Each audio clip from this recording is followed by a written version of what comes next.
Alright, so something a lot of people ask me is, what is the difference between A/B tests and getting the qualitative data that we get from running user tests as a part of design sprint? And if there's real value in just running a test with 5 people, qualitative data, what kind of value does it have?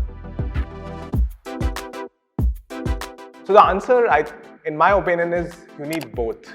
That the quantitative data which you get from analytics software, whether using Google Analytics, Mixpanel, or any other software that gives you insights, you figure out where is the problem. You figure out which part of the user journey is broken or people are not happy about. For example, you get to know that 30% of people are dropping off at this particular point in your onboarding journey. That's a very interesting stat that tells you where is the problem. But what it does not tell you is why is that problem happening? Why are people bouncing off, or why are people dropping off in the onboarding journey?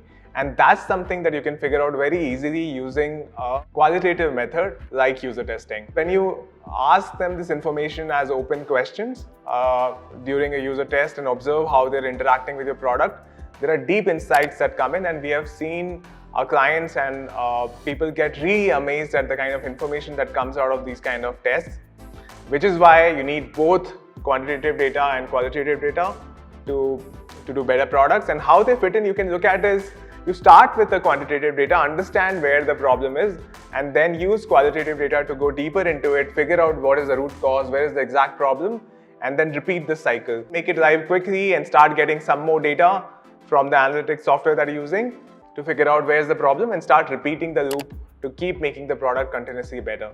So that's how I think you can use both of them, and both of them have their own place in adding value to the product. Okay, so we're constantly making videos on product design and sharing our experience of running these tests and running design sprints for the clients. If you have any questions around product design, user testing, or anything that you would like us to talk about, do let us know in your comments.